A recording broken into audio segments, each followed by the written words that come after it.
Hi guys, it's me Sharmise, aka Professor Mo, and I'm back with another video for my public speaking series. Today we're going to talk about special occasion speeches, and I'm pretty excited about this one specifically because when it comes to public speaking, especially as an educator, there's like 4 speeches, and in the midst of those speeches there's a certain structure that you expect, but when it comes to special occasion speeches, they're special. And the reason why they're special or different from the other types of speeches is because it's less about, there still needs to be structure, there still needs to be order and organization, but it's a lot more about the language that you use, and it's more about people, it's more about milestones, it's more about the special moments in your life. And in order to really speak well on those, you depend on imagery and vivid language that can really make or break your speech. I love special occasion speeches, and in my class that I teach, the special occasion speech that we focus on is the commemorative. And it's so interesting because when it comes to commemorative speeches, which we'll talk about shortly, I can't give away my school that I'm teaching at, but if I find it challenging for people because they don't pick a topic that they can really go in on. So if you're gonna speak about a restaurant or, the CEO, unless that restaurant has made a life-changing impact on you, then I don't feel like you can speak well of it, in my experience. Or if you're gonna speak about a CEO, unless you know that person or that CEO has had a hand in changing the trajectory of your life, and you can use stories and language to really echo why you're so appreciative of said person, then you have no business doing a speech on that. So today we're going to talk about special occasion speeches. There are 4 that I want to touch on. I wrote my notes super sloppy. The presentation speech, acceptance speech, introduction, and commemorative. If we have time, I'd like to also briefly glance over toasts and farewells. I'm actually sitting in front of the gym. I'm supposed to be taking a class today, and I would like to try to get this lesson in under maybe 20 minutes, maybe 15. Okay, so the first type of speech we're going to touch on is the presentation. And the presentation is when you are presenting an award to a person. Okay, so if you've never presented an award to a person, there has to be a certain structure there because you are speaking on that person. So 2 things you can do for a presentation speech. You can out and outright say who the person is, or you can leave a little bit of suspense. But the key thing you want to do with a presentation speech is make sure that the audience understands what kind of speech, what kind of award it is. What's the history of an award? Maybe you could talk about previous winners. Then you also want to talk about the qualifications of said award and why this person is so deserving. If you have, a 2-minute speech, you maybe can't work in a story. But if you can do a story that briefly explains why this person is deserving, then you could also share that. In a speech presentation, you could also thank the other people who were possibly up for the award. It's okay to thank the losers. So that's something else that you can do. And then you go ahead to introduce that person and bring them up for the award. A speech presentation, I would say like 2 to 3 minutes maybe.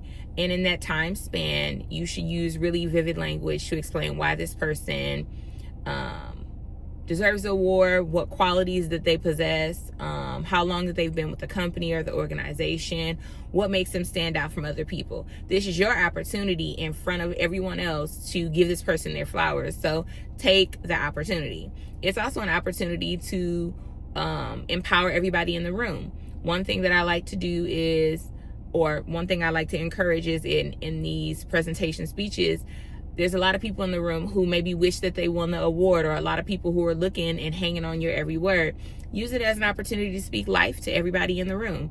You know, if this person can win this award, maybe it could be you next year, with training and preparation and perseverance and really great teamwork and communication. You know, you can encourage everybody in the room. If you got time, drop a little gem. It's cool to maybe incorporate a quote or something really inspirational, just to leave the audience with before you go ahead and bring that person up for the award. So that's essentially what a presentation speech is. You are recognizing someone or giving them an award. Your job is to speak well of this person, make sure the audience understands the award, and while you have the audience's ear, drop a gem. Okay? So that is a speech presentation. So we just talked about speech presentation. Let's talk about accepting an award. If you've ever accepted an award, you know you got to get up there and say something. And common sense would say it's a speech of gratitude. It's a speech of thank yous. So in an acceptance speech, the key thing that you want to do is thank everyone in the room. Thank everyone who's contributed to how you got this award. You want to thank the committee. You want to thank your colleagues. You want to thank your family, your peers, everybody in the room tonight, whatever that looks like for you. Heavy on the thank yous, right? But you also want to share how you got there. This is your moment. So it's a really great opportunity to talk about the journey. You can say, you know, I was able to do A, B, and C, but I would love to hear a little bit more. This is your time to go a little bit deeper. You can say, you know, many a sleepless nights, lots of time away from my family. I remember, you know, working 18-hour shift, taking a nap, and then going back into the hospital. Whatever that looks like for you, take the audience on that journey. Make them understand, not make them, but, you know, allow your words to echo that you're more than deserving, and it's an opportunity for you to just, you know, show your gratitude. So in your acceptance speech, you want to heavy on the thank you, talk about your journey, and then again, you got everybody's ear, so this is your moment to really drop a gem. You are a testament to, you know, the recognition or the award that you're receiving. So it's a really great opportunity to share some inspiration to all the people that are looking at you.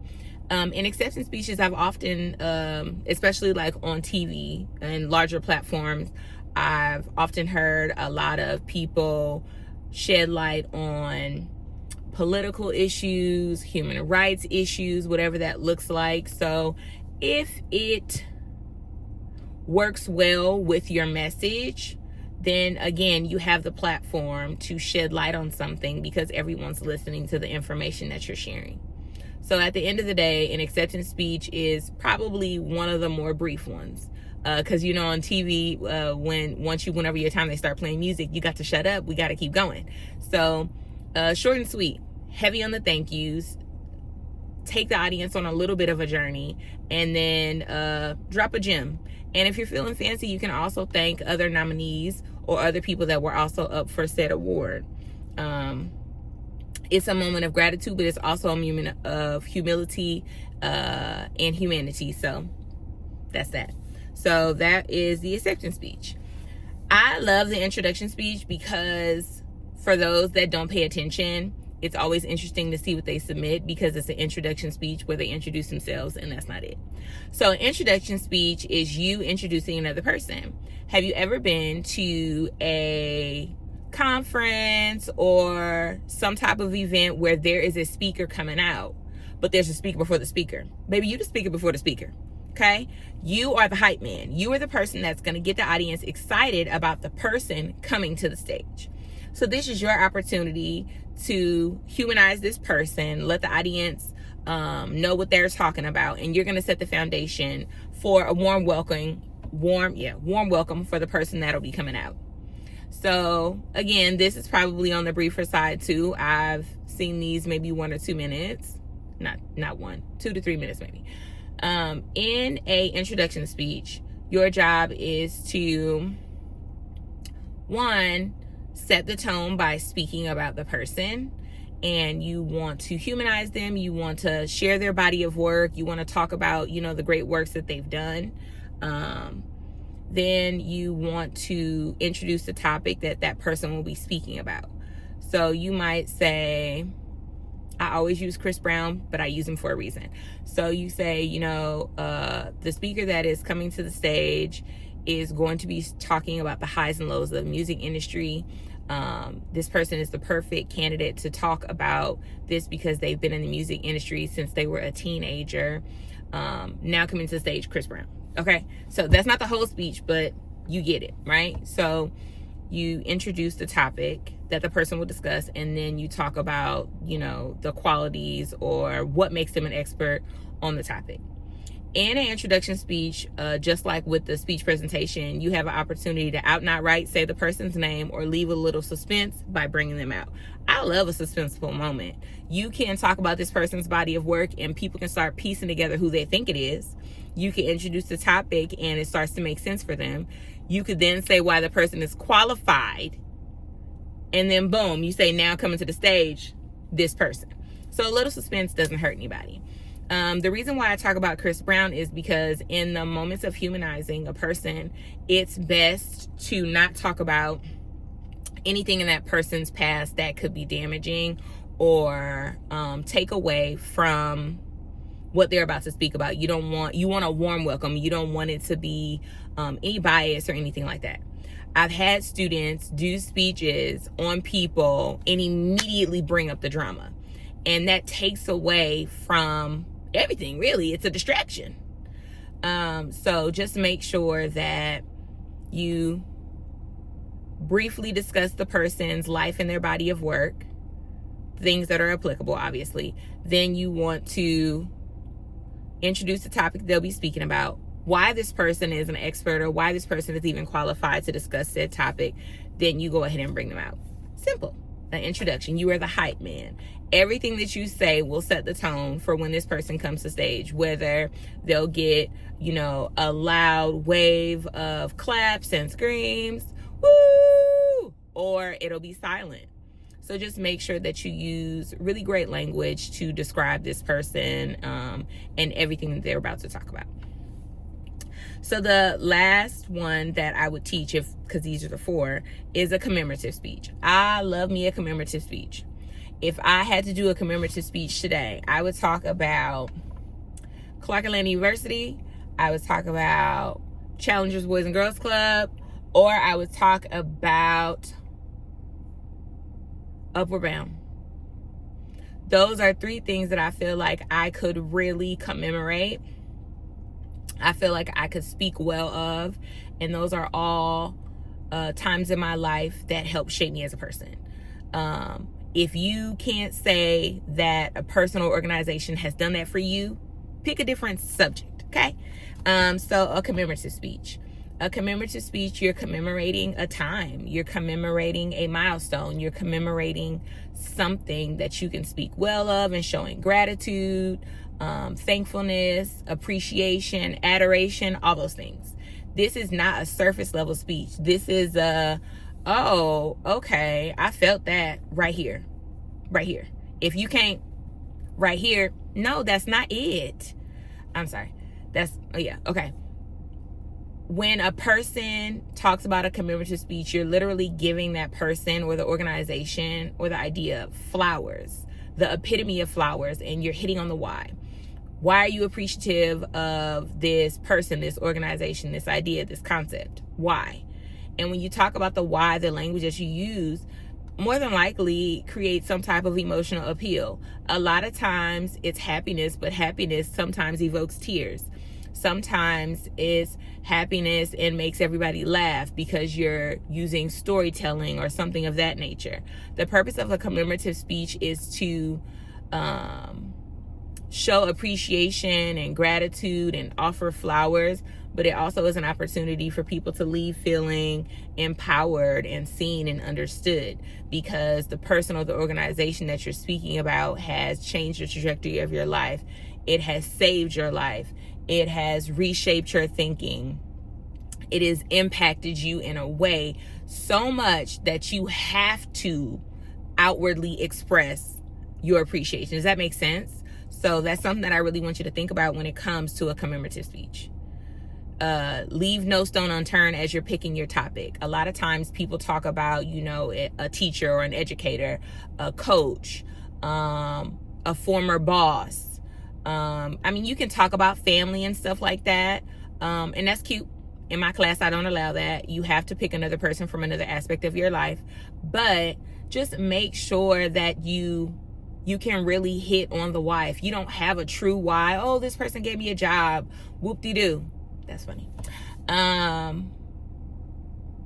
Just make sure that you pick a person or an organization that you can really expound on. If you can't expound on it, then I would challenge you to find another topic, find another person, do a little bit of soul searching as to why.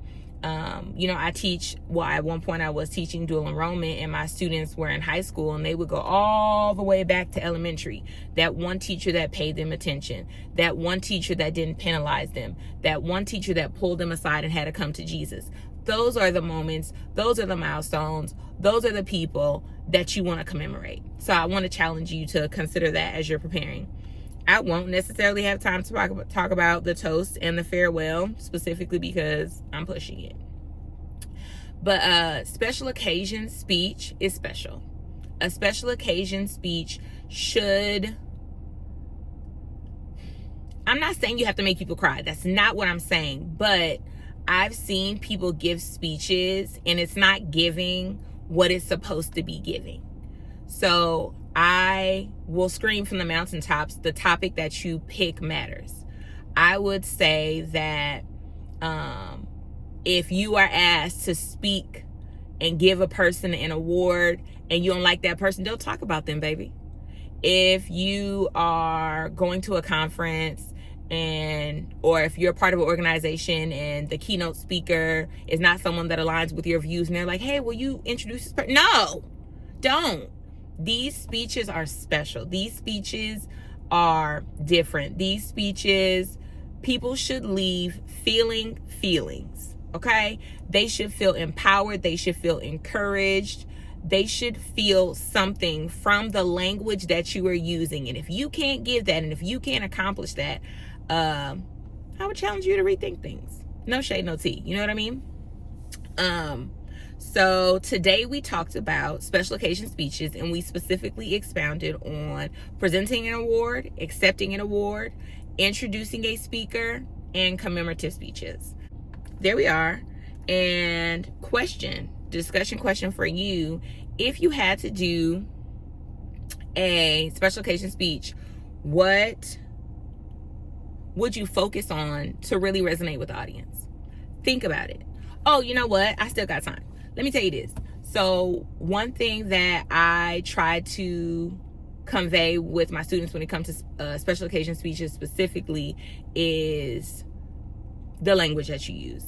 And one of the things that I kind of came up with was eulogies. And it's a kind of morbid topic, so I have forgot that was something that I did. But in the event of you passing and your best friend had to eulogize you, your best friend would have to sum up who you were, right? What is the one thing that you would want that person to say about you? If they had to provide one adjective to say, this person was, right? After they've shared that one adjective, you have to back it up, right? You have to find information to support what you just shared, or what you just said, or what, you want people to believe. And in order to do that, it takes language, it takes examples, it takes storytelling. And that's where the special occasion speeches really allow a person to shine. Your words are going to shine, and your words are going to resonate with people. So again, now bringing it back to the question, if you had to do a special occasion speech today, what would you really focus on in order to resonate with your audience? Think about it. Comment below. I'll see you guys next time.